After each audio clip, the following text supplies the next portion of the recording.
Eu tenho um grupo de amigos que a gente já discutiu bastantes vezes sobre isso, sobre a predestinação, e sempre surge uma dúvida e ninguém sabe responder, que quando falam que Deus escreveu todos os nossos passos.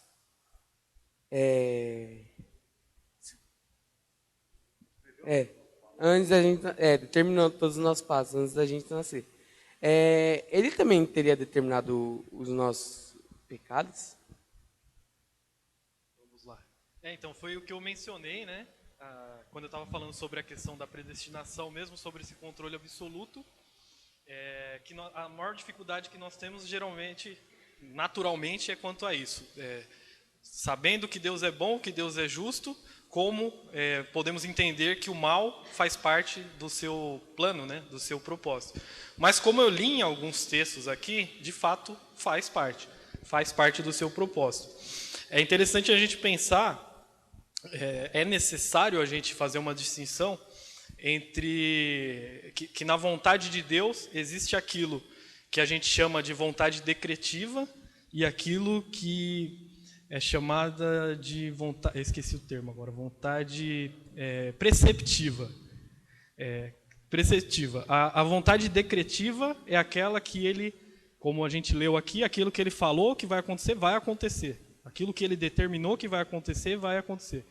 Isso quer dizer o quê? Que tudo o que acontece, de fato, está dentro dessa vontade decretiva. Faz parte desse plano que ele já tem elaborado, já tem desde da eternidade. Mas existe também essa ideia da vontade preceptiva, que é relacionada aos preceitos de Deus. Então, por exemplo, nos mandamentos ele faz várias proibições. Ele fala, não matarás, não adulterarás, e etc. Existe uma lista de coisas que Deus, de fato, condena, e isso serve para que a gente possa usar como parâmetro, para que a gente não peque. Os mandamentos são os nossos parâmetros para não pecar. Então, ao mesmo tempo que, quando em algum momento a gente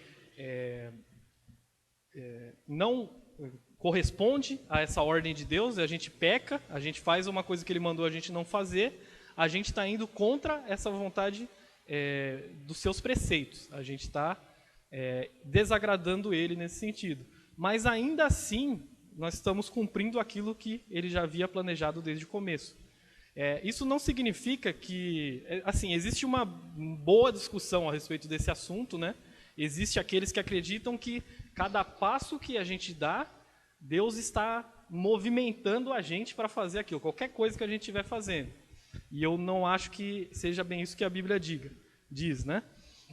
Mas, ao mesmo tempo, Deus sabe de todas as nossas limitações, Ele nos criou, Ele nos colocou onde nos colocou, no tempo onde a gente está. Então, isso tudo já mostra a nossa limitação. Deus sabe tudo que a gente vai fazer.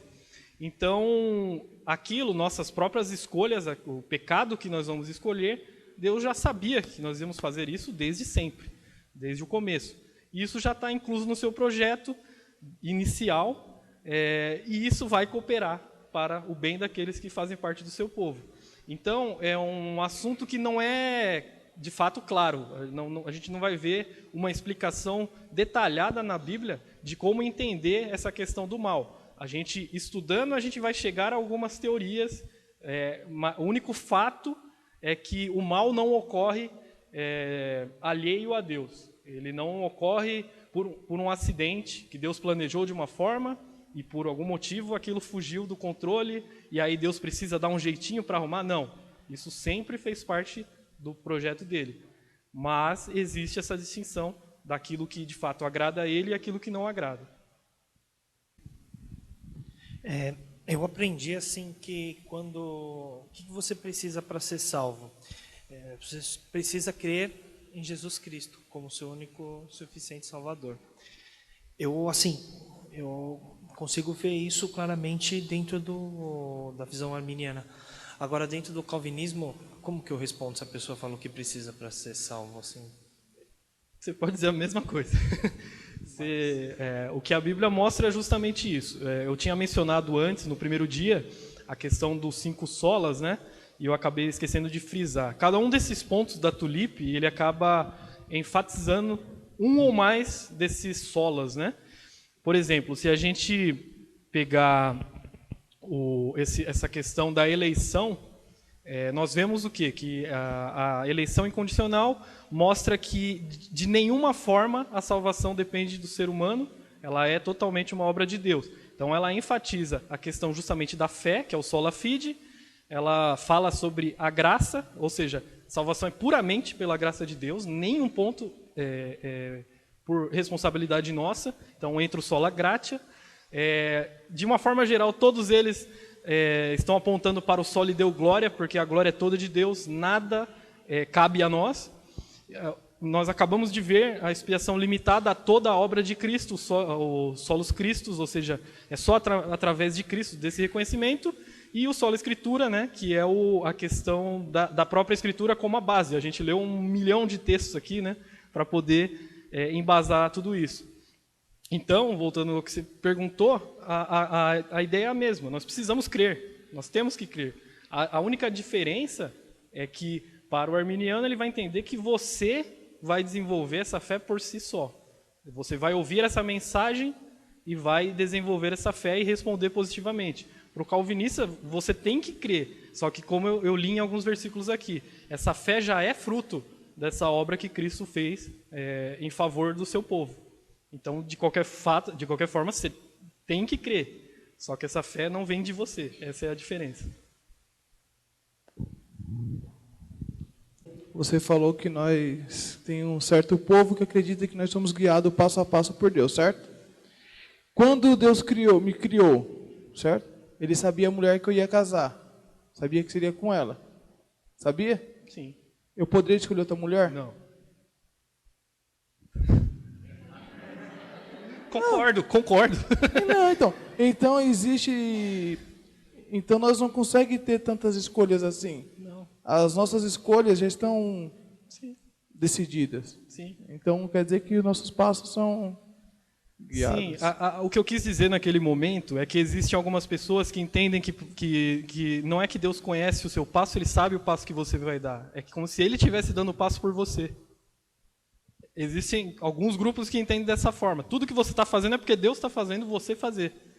E o que a gente vê pelos próprios versículos é que Deus age no coração, Ele trabalha com a natureza, Ele muda os pensamentos, Ele muda as vontades, mas é você que está fazendo aquilo. E até por isso você é responsabilizado. É essa a distinção que eu quis dizer. Claro, tudo isso, toda a história da sua vida já estava definida. Deus já conhecia cada passo e tudo que ainda vem pela frente. Isso é inquestionável. Agora a diferença está nisso daí. Não é Ele que está fazendo... fez você perguntar. Não é Ele que está perguntando, foi você que perguntou. Isso é um bom ponto de se mencionar, porque justamente isso passa a ideia que alguns acusam, falam, nós somos robozinhos, nós somos marionetes. Não é isso. Nós somos livres nesse sentido de fazer a vontade voluntariamente. A gente faz escolhas voluntariamente. O que ocorre, como eu disse, é que Deus trabalha o nosso íntimo. E se há uma transformação de natureza, tudo mais vai ser alterado.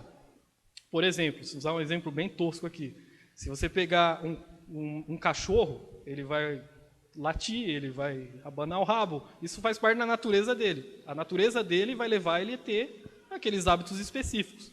Mesma coisa com a gente. Dependendo da natureza que a gente tem, a gente vai ter hábitos correspondentes àquela natureza. Se Deus transforma essa natureza, os nossos hábitos vão mudar em relação a essa mudança. Mas é a gente que está fazendo. É sobre aquela frase que você tinha mostrado pra gente. No arminianismo, a ponte só vai até a metade, mas ela é muito larga. Aí eu queria saber, se essa pessoa ela acaba optando pela visão arminiana, e como ela só vai até a metade, o resto do caminho ela tem que percorrer sozinha ou... A ideia de quem elaborou a frase é mais ou menos essa, né? Como o arminianismo ele entende que a obra de Cristo ela não assegura a salvação, ela não garante a salvação, é como, né? É um exemplo, uma figura, como se fosse uma ponte que vai até a metade. Então, Cristo fez uma parte do que é preciso para a salvação. Você precisa fazer o restante. Essa é a ideia da ilustração, né? Já no calvinismo, a ideia é que, apesar de ser uma ponte mais estreita no sentido que menos pessoas vão passar por ela, ela vai do começo até o fim, porque é Deus que vai garantir a sua salvação desde o início até o final. A pergunta minha é a seguinte: nós somos seres finitos, como homem, como seres humanos, somos de entendimento finito. Deus tem um entendimento infinito. E tudo isso que eu penso assim, tudo isso que nós estamos discutindo aqui, assim, está muito longe do que realmente Deus tem preparado para nossas vidas no porvir. Porque o pensamento como diz lá no versículo, nem olhos viram, nem coração sentiram, nem penetrou jamais na alma de homem algum, o que Deus tem preparado para aqueles que o amam. Então, tudo isso que nós discutimos é muito, não que eu esteja desprezando essa reunião, que muito pelo contrário, eu valorizo muito, e os debates doutrinários são extremamente necessários em todas as eras cristãs, senão nem tampouco a Bíblia teria chegado até nós, as traduções do grego para o latim, nada teria sido feito, houve centenas de debates.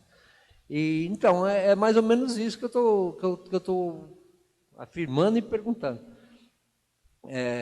Então tem aquele versículo também que fala assim que Deus preparou tudo, até o homem mau para o dia mau, né? E entra a história de Judas, entendeu? Aí gostaria que você falasse um pouco a respeito disso daí, de que realmente Deus tem coisas grandiosas preparadas para todos nós, para todos os que se converteram, que tiveram um encontro pessoal com Jesus Cristo e que é um eleito.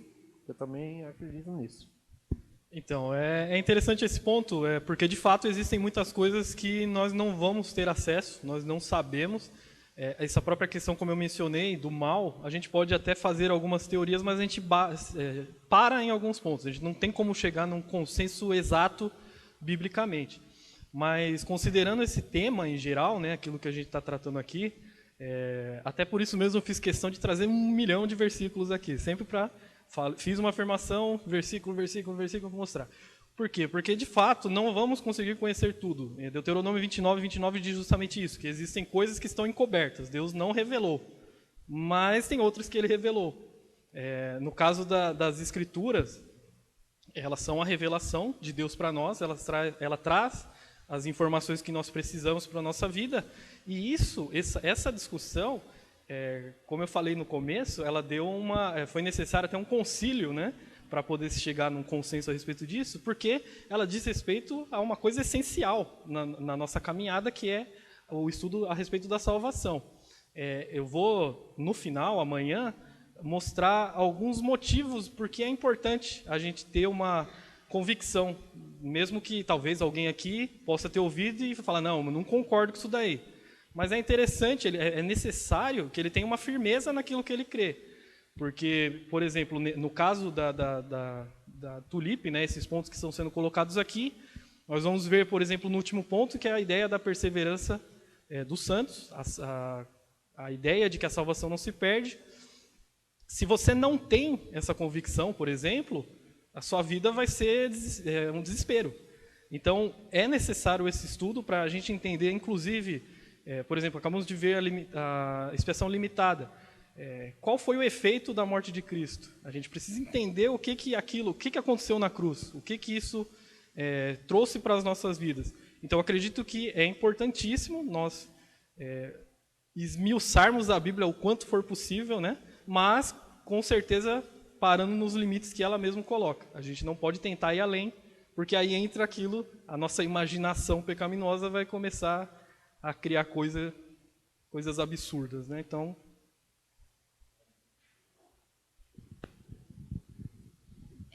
seria correto afirmar, mediante a expiação limitada, que a ira de Deus ela foi aplacada de uma maneira também limitada, já que é só em relação aos eleitos? Sim. É um bom ponto. A ideia, né, como eu falei, é que todos estão caminhando para a condenação, Deus escolhe alguns para a salvação, Cristo realiza essa obra de expiação. Aqueles por quem Cristo não morreu continuam sob condenação. Então, existe essa limitação, como eu falei, não é no sentido de intensidade. Se Deus quisesse salvar a todos, esse sacrifício seria o suficiente para isso. Como ele tem essa intenção de um grupo específico, é limitado nesse aspecto, para aquelas pessoas. Se esse sacrifício fosse ilimitado, fosse para todos, havendo essa expiação de pecados, né, não haveria mais condenação para ninguém. Porque se Cristo removeu os pecados, que essa é a ideia, né, dos versículos que nós lemos, se Cristo tirou todos os pecados de todas as pessoas, ninguém mais vai sofrer a ira de Deus. Então não faria nem sentido pensar na ideia, isso vai entrar mais na questão da perda da salvação e tudo mais. Se Cristo morreu por alguém, se a pessoa fosse salva e pudesse perder a salvação, se Cristo morreu por essa pessoa, já recebeu sobre si a ira de Deus, já pagou o preço, essa pessoa não pode depois ir para o inferno. Não existe como a pessoa essa ira de Deus ser colocada duas vezes sobre uma pessoa. Então, de fato, o sacrifício de Cristo, ele elimina essa punição, essa ira de Deus, mas aqueles a quem esse sacrifício não foi dado, continuam sob essa ira. Tanto que João 3,36 diz isso, né? Que essas pessoas, de fato, permanecem sob a ira de Deus. Elas não receberam esse benefício, pela sua condição pecaminosa, elas estão debaixo da ira de Deus e vão permanecer nessa condição até o final. Eu queria entender um pouco assim, porque, vou falar por mim, que oro por algumas vidas que ainda não tiveram encontro com o Senhor. Como é que fica? Clamar por vidas para ser salva, os meus familiares. Deve orar, deve continuar orando, porque é o que a própria Escritura nos ordena fazer. A ideia da oração, ela inclusive faz mais sentido nessa visão, porque se você pensar, por exemplo, que as pessoas são de fato livres, elas têm o livre-arbítrio, elas que vão escolher, e que Deus respeita essa decisão delas. Então, não, entre aspas, não vai adiantar você orar, porque Deus vai ter que respeitar a opinião delas. Agora, se você entender que dentre aquelas pessoas podem existir pessoas que são escolhidas por Deus para a salvação, a sua oração vai ser o meio pelo qual Deus vai tocar o coração delas. Então, esse é o sentido. Se Deus está de fato no controle, Ele vai quebrar essas barreiras que existem no coração dessas pessoas. Se não existe esse controle, se de fato a pessoa é livre por conta própria, Deus teoricamente não pode fazer nada a respeito, Ele tem que esperar ela tomar alguma atitude. Então a oração faz mais sentido nesse contexto. Bom, boa noite a todos. Em relação ao mal, tem um texto em Tiago que diz que ninguém ao ser tentado diga sou tentado por Deus, porque Deus não pode ser tentado pelo mal, e Ele mesmo também ninguém tenta. Ao contrário, cada um é tentado pela sua própria cobiça ou concupiscência, né? Quando esta o atrai e o seduz.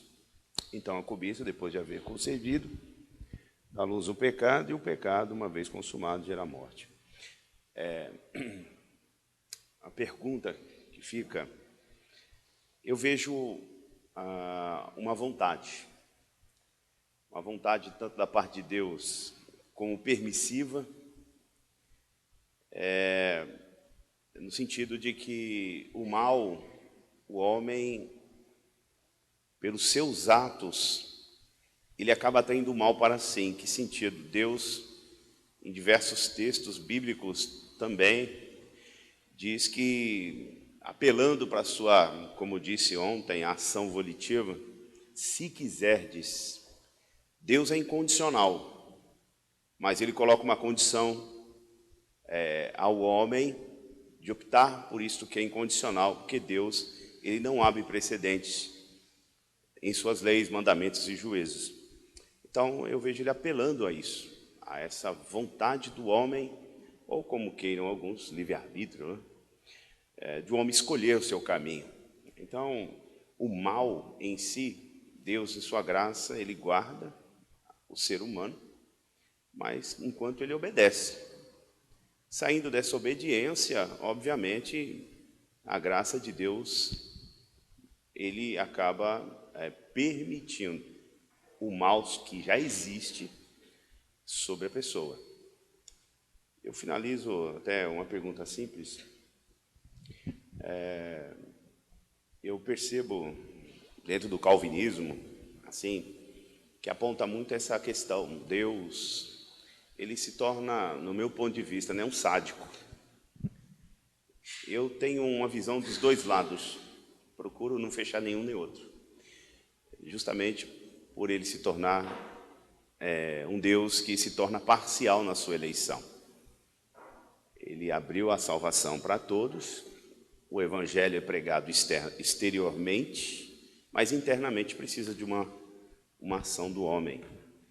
Então, resumindo minha pergunta, o homem, ele é capaz, então, de responder a Deus somente com esse ponto de vista em que Deus age internamente, sem uma ação volitiva dele? Sem nenhuma condição para isso? Sim, é o que a gente tem falado até aqui. A volição que você está dizendo, ela já, quando o homem responde positivamente, já é o efeito da ação de Deus no coração dele. O que eu quero dizer é o seguinte, eu falei agora há pouco a respeito disso. Existem várias discussões nesse aspecto, alguns dizendo, passando a ideia de que de fato Deus está te levando a fazer alguma coisa, e aí por isso existe essa acusação de que somos marionetes, somos robôs. Então, você não está fazendo nada, é Deus que está te levando a tudo. E não é isso a visão bíblica. Deus trabalha a natureza, a nossa essência. Que eu dei o exemplo do cachorro agora há pouco. Se Deus trabalha a natureza, a vontade que nós temos, nossa volição, ela é sujeita à nossa natureza. Se a nossa natureza é corrompida, é contaminada, a nossa vontade, o nosso desejo vai estar corrompido, contaminado. A grande distinção, então, foi o primeiro ponto que nós falamos, é que alguns vão entender que, mesmo tendo passado por essa situação da queda, mesmo havendo essa corrupção, isso não foi o suficiente para eliminar do homem a capacidade de se achegar até Deus. E por isso que eu li muitos textos aqui que trazem a visão oposta a isso, mostrando que ninguém busca a Deus. Todos estão nesse sentido. Ninguém quer buscar a Deus. Então, para que exista essa volição positiva, é necessário que Deus trabalhe e mude essa natureza. Então, é isso que eu venho trabalhando aqui. A ideia do mal é uma discussão muito mais complexa, nem tem como a gente querer agora fechar isso aqui, mas o que eu afirmei, eu li alguns versículos aqui, quando eu falei da predestinação, mostrando essa visão que para alguns pode parecer sádica. Deus, ele falou que ele cria calamidade. Está na Bíblia, isso está muito claro lá. Quando nós entendemos a Escritura como palavra de Deus, nós temos que abraçar essas afirmações. Entender que Deus sendo soberano, sendo justo, sendo perfeito, sendo amor, isso faz parte do propósito dele e é bom para nós. De alguma forma, isso coopera para o nosso bem. E está escrito nas Escrituras que ele age dessa forma. Para complementar, acho que o que ela quis dizer aqui é assim, se eu orar a Deus, Deus muda de opinião e inclui a pessoa, ela salva a pessoa? Boa pergunta. Questão da oração. Uma coisa comum que as pessoas... Eu já vi pregação, às vezes, do pastor falar isso, né? Que a oração ela é capaz de mudar a mente de Deus. E isso é um absurdo. Como eu li em alguns textos aqui, Deus ele já decretou e nada muda a vontade dele. Essa ideia da oração mudar a mente de Deus é tão absurda que você considerar ela é você pensar que a sua vontade é superior à dele. Isso já por si só já eliminaria esse argumento, né? Porque se você pensar, não, mas Deus não escolheu a pessoa para a salvação, mas eu vou orar para ver se eu consigo convencer. Pô, isso não tem sentido. Então, a oração, o maior efeito da oração não é em Deus. Não vai fazer um efeito em Deus nenhum, na verdade. O efeito é em nós. Quando nós estamos orando, nós estamos de fato declarando a soberania de Deus. E a gente está colocando perante Ele essa noção de que a gente depende dele para tudo. E que se a gente quer que alguma coisa aconteça, como a gente leu lá, como eu li, né? Se Deus quiser. Então, a gente depende dele querer. Se ele quiser, aquilo vai acontecer. Então, a gente coloca perante ele os nossos pedidos. Se for da vontade dele, aquilo vai acontecer, né? Então, ela estava com dúvida na questão da justiça de Deus em relação àquela própria pergunta sobre as crianças, né? E também em relação aos povos que não foram alcançados, né? Em relação a, por exemplo, um índio, como é que Deus alcançaria essas pessoas, essas pessoas que não são eleitas, ou até que são, se a gente parasse para pensar no seguinte aspecto de que, poxa, já que elas são eleitas, por que eu vou ter que ir até lá, né?